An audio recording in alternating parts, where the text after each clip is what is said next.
Bonjour à toutes et à tous.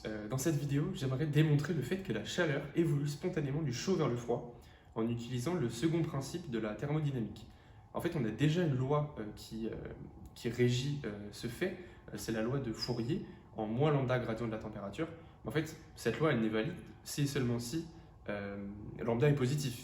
Et en fait, moi, je vais démontrer que par le second principe de la thermodynamique, on peut démontrer que lambda est effectivement positif. Et du coup, ça montrera que la chaleur évolue effectivement spontanément du chaud vers le froid. Alors pour commencer, on va établir l'équation de diffusion dans le cadre le plus général possible. Alors pour ça, je considère un volume grand V délimité par une surface que j'appelle S et je note N, c'est un vecteur unitaire normal à cette surface orienté vers l'extérieur.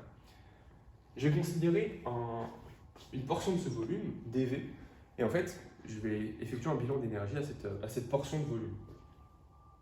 Donc, dans le volume dV, on peut calculer l'énergie interne. Alors, on va avoir dU avec un 2, puisque ça va être doublement différentiel. Ça va être la masse de ce petit volume fois la capacité thermique à pression constante massique fois la différentielle de température.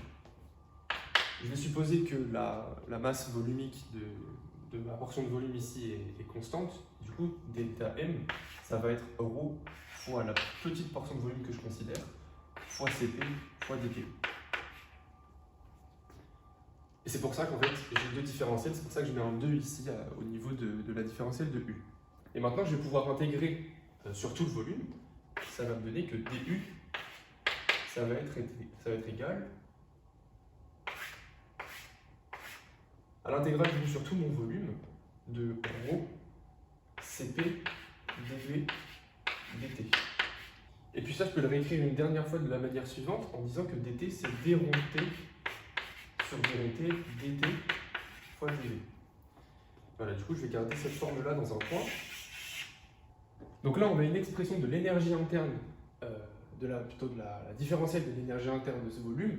Maintenant, je vais regarder le transfert thermique algébriquement reçu par ce volume. Et du coup, je vais avoir delta de Q, je garde un 2 pour les mêmes raisons que tout à l'heure, ça va être moins JQ, où J c'est le transfert, J c'est le courant, le courant thermique, fois ds dt.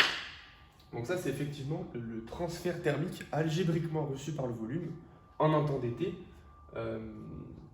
Pourquoi je mets un moins ici? Tout simplement parce que c'est algébriquement reçu, or mon ds là, il va être orienté vers l'extérieur.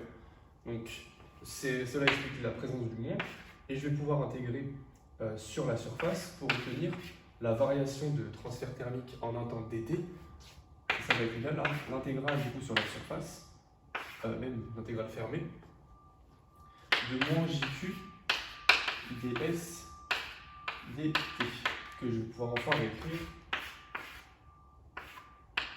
moins jq scalaire n ds dt. Enfin, je vais pouvoir appliquer, pour me ramener une intégrale volumique, le théorème de Green-Ostrogowski qui me dit que j'obtiens moins l'intégrale sur tout le volume V de la divergence de J fois dV fois dt. Voilà, donc j'obtiens l'expression du transfert thermique. Et maintenant, il va rester à appliquer en fait, le premier principe de la thermodynamique. Puisque du coup, je vais avoir que du va être égal à dq. Du coup, je vais pouvoir égaliser ces deux intégrales et je vais obtenir la triple intégrale sur le volume de ρ Cp d rond t sur d rond t plus la divergence de J, tout ça fois évidemment dv dt va être égal à 0. Ça, c'est par le premier principe de la thermodynamique.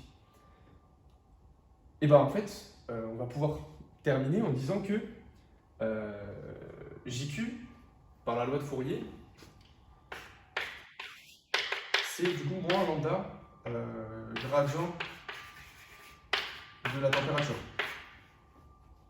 Et du coup, en injectant ceci dans cette expression-là, et en se rappelant que div de grade, c'est le Laplacien, on va obtenir du coup que l'intégrale sur tout le volume de ρ CP déronté moins lambda laplacien de t dv dt est égal à 0.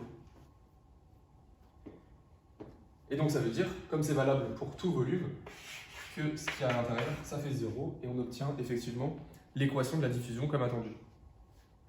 Voilà, donc j'ai remis l'équation de la diffusion dans un coin pour qu'on l'utilise tout à l'heure, et maintenant on va effectuer un bilan d'entropie sur le même volume V. Donc je ne l'ai pas redessiné, mais on considère toujours notre volume et on note S la surface.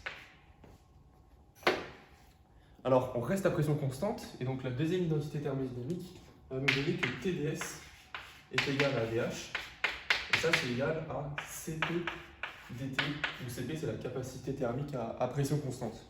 Alors ça je peux réécrire que ds, du coup la variation d'entropie, va être égale à Cp fois dt sur t, où la différentielle de t, je peux le réécrire en disant que c'est déronté sur dérontosité dt. Maintenant, je peux écrire la différentielle d'entropie dans un petit volume dV. Ça va être ρ fois Cp fois 1 sur T déronté sur déronté dt dV. Ça, c'est vraiment la variation d'entropie dans un petit volume dV, où en fait, j'ai écrit que Cp en lettres capitales. J'arrive pas trop à différencier les deux, mais ça, c'est un grand Cp, c'est la capacité thermique à pression constante. Et ça, c'est la capacité thermique à pression constante massique. Et ça, j'ai écrit que ça, c'est égal à delta M fois la capacité thermique à pression constante massique. Et où delta M, c'est ρ dV petit cp. Donc voilà, c'est ce que j'ai réécrit là. Ça, c'est vraiment la différentielle d'entropie dans un petit volume dV de mon grand volume V. Et du coup, maintenant, je peux intégrer ça en disant que la variation ds, c'est l'intégrale sur tout mon volume de tout ça. Donc de ρ Cp 1 sur T déronté petit t dt dV. Mais maintenant, d'après le second principe de la thermodynamique, j'ai que ds c'est égal à delta S créé plus delta S échangé. Avec, ça c'est le deuxième principe qui nous l'impose, avec delta S créé positif. Et en fait, c'est avec ça qu'on va vraiment utiliser, c'est avec ça pardon, qu'on va vraiment démontrer le fait que lambda est positif. Alors delta S échangé, on va pouvoir en avoir une expression, et on va regarder encore une fois dans un petit volume dV. Donc delta S E carré, puisqu'on regarde dans un petit volume, ça va être delta Q sur T, où delta 2Q c'est le transfert thermique dans le petit volume qu'on a calculé tout à l'heure. En fait, ça on l'avait calculé, ça fait moins J thermique scalaire N ds dt sur T. Donc maintenant, je vais pouvoir intégrer ça sur toute la surface de mon volume. Ce qui va me donner que delta SE, ça va être l'intégrale sur toute la surface de moins J N ds dt sur T. Et je vais pouvoir enfin utiliser le théorème de Green-Ostrogradski qui va me donner l'intégrale sur tout le volume de moins div de JQ sur T. Attention, là, le champ qu'on considère, le champ vectoriel qu'on va considérer, c'est JQ sur T fois dV dt. Donc, on va avoir maintenant que delta SC, que je voudrais positif, ça va être delta SE, ça va être ds moins delta SE. Si je fais ds moins delta SE, je vais obtenir que delta SC va être égal à l'intégrale sur tout le volume de ρ Cp 1 sur T déronté plus div de JQ sur T dV dt. Pour gérer ce terme-là, je vais utiliser cette identité vectorielle dont je vous laisserai vous convaincre par vous-même. Voilà, je m'en réfère aux maths, mais essentiellement c'est la dérivation d'un produit. On va div de mu v être mu div de v plus grade de mu scalaire v. Et en fait, je vais commencer par écrire que div de JQ sur T par la loi de Fourier, ça va être égal à moins lambda grade de T sur T. Là, j'ai utilisé que JQ, c'était moins lambda gradient de la température. Et là, je vais utiliser cette identité vectorielle avec ce terme-là, et je vais obtenir moins lambda 1 sur T div de grade de T, donc Laplacien de T, plus gradient de 1 sur T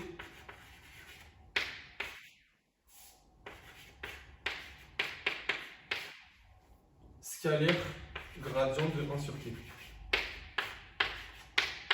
Scalaire gradient de T. Alors, l'analyse vectorielle nous donne que gradient de 1 sur T, ça va être égal à moins gradient de T sur T carré. Pensez à la dérivée de l'inverse d'une fonction, moins U' sur U carré. Donc là, voilà, ça nous donne ça. Et on va pouvoir terminer en disant que c'est égal à moins lambda 1 sur T, Laplacien de T, moins gradient de T carré sur T carré. Alors j'ai gardé l'expression de delta SC, puisque maintenant je vais remplacer div de JQ sur T par son expression, et je vais obtenir donc que delta SC, ça va être égal à l'intégrale sur le volume de ρ Cp d rond T sur d rond T fois 1 sur T moins lambda 1 sur T Laplacien de T plus lambda, alors gradient carré en fait c'est la norme du gradient de T au carré sur T carré fois dv dt. Et en fait, on remarque que si je mets 1 sur T en facteur ici et ici, et bien en fait, je retrouve l'équation de diffusion et en fait, ce terme-là, ça fait 0. Ça, c'est CF, équation de diffusion, qui est juste là. Et il me reste que delta SC, ça va être égal à lambda fois l'intégrale sur tout le volume de gradient de T carré sur T carré dv dt. J'intègre quelque chose de positif, donc l'intégrale est positive. Et par le second principe de la thermodynamique, j'ai que delta SC est positif. Et donc j'en conclus que lambda est positif. Et du coup, le fait que lambda soit positif, dans la loi phénoménologique de Fourier, que je rappelle ici,